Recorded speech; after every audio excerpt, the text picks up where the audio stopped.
Hi friends educational news YouTube channel को आपको स्वागत। तो फ्रेंड्स आज वीडियो डिस्कस करबा जहाँकि एम्स तरफ आसी नर्सिंग वैकेंसी। तो फ्रेंड्स आप यार संपूर्ण तथ्य जानवा चाहते हैं वीडियो को शेष जाए देखूँ और आप आम चैनल नुआ विजिट कर चैनल को सब्सक्राइब करूँ और आप यार ऑफिशियल नोटिफिकेशन पीडीएफ जदि आप वीडियो पाइबा चाहते हैं आम टेलीग्राम चैनल जहाँकि एजुकेशनल न्यूज रे जॉइन जातु जहाँकि डिस्क्रिप्शन आम टेलीग्राम चैनल लिंक अच्छी आम टेलीग्राम रे आप जॉइन हो यही ऑफिशियल नोटिफिकेशन पीडीएफ टी पाई परिबे। तो फ्रेंड्स देखो एटा ऑफिशियल नोटिफिकेशन पीडीएफ जहाँकि all India institute of medical science Rishikesh तरफ आसी ट्यूटर और क्लिनिकल इंस्ट्रक्टर वैकेंसी जहाँकि नर्सिंग रही ग्रुप ए पोस्ट जहाँकि टोटाल 33 टी पोस्ट रही अनरिजर्व 15 टी ओबीसी 8 टी एससी 5 टी एसटी 2 टी और ईडब्ल्यूएस 3 टी टोटाल जहाँकि आप 33 टी पोस्ट रही। ये जॉब टी केवल आप ऑनलाइन माध्यम आवेदन करें जहाँकि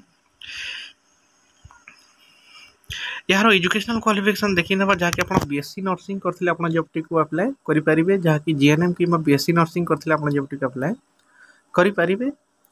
एज जहाँकि रही 50 वर्ष ऊर्ध होते आप जॉब टी को अप्लाई करेंगे ना। सैलरी रही 15,600 रु 39,100 जहाँकि आप पर मंथ रही। यार ऑनलाइन जहाँकि लास्ट डेट अच्छी 15/10/2022 शेष हम यहाँ आप www.emsrishikesh.edu.in रे आप आवेदन करेंगे जहाँकि लास्ट डेट 15/10/2022 रही। तो फ्रेंड्स एमती नुआ नुआ जॉब अपडेट्स वीडियो सर्वप्रथम देखा चाहते हैं चैनल को सब्सक्राइब करूँ। Thank you.